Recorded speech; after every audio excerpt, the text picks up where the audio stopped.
We continue today to look at equal access to the Internet.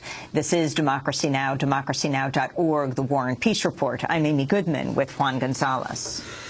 Well, Astra, your book, I think one of the fascinating parts to me is you really try to reach out to young people who have been sold the bill of goods about the liberating quality of the Internet and who don't see some of the dark side of what is happening, because obviously every new technology promises to liberate the human race. It happened, as you mentioned, with the telegraph. It then happened again with early radio. It happened again when cable came around. And now this new communications technology, the Internet, has the same promises. Your concerns about the dark side of what's happening. Yeah, I love that you picked up on that. I really sort of wanted to write something that would influence the younger generation the way that books by Robert McChesney, influenced me when I was beginning my path to become an independent media maker, filmmaker, an activist. And I think these technologies have existed long enough to kind of see that the new system is looking a lot like the old. And it actually makes sense. I think that people who've grown up with these technologies will have a much more, realistic relationship to them, because by the time I grew up and there's television, I just took it for what it was. It was, something that was just part of the environment, and all of the sort of romance that had been imbued with wasn't there. But I think it's important not to get cynical. The utopian potential of the net is real. It's a remarkable innovation, and it's true that this sort of many-to-many quality, the fact that it enables us to talk directly with people, it's very different than the old broadcast model. The problem is the underlying economic conditions haven't changed.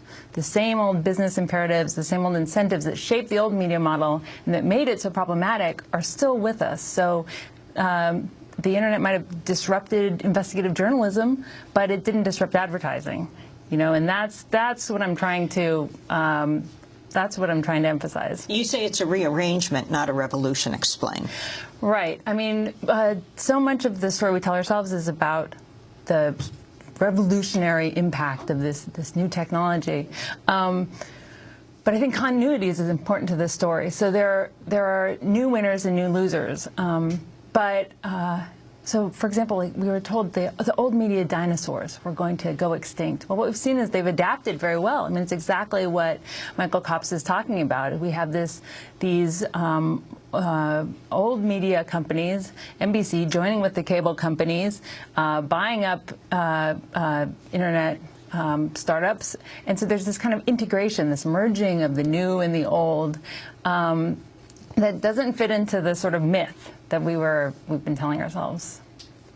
And where does Google, Facebook all fit into this? Right. Well, these companies that could portray themselves as upstarts, 10 years ago, have now become the biggest companies on earth. I mean, their market capitalization of Google and Apple, they're consistently in the top 10 technology companies, are 13 of the biggest, 13 of the 30 biggest companies on earth.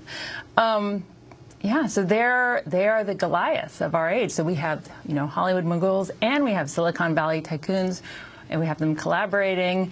And the thing is that the old media model, which again was funded by advertising, was a situation where you could turn off your television, you could opt out. We have a much more sort of pervasive, ubiquitous system right now, and in a way, the old problems have intensified, because it's not just something, an ad isn't just something you are watching. Actually, now you're being watched, you're being tracked, you're being monitored. I mean, the dominant business model on the Internet is surveillance, and this is going to create a lot of problems down the road. I think that we need to look ahead and look at the forces that are shaping the development of these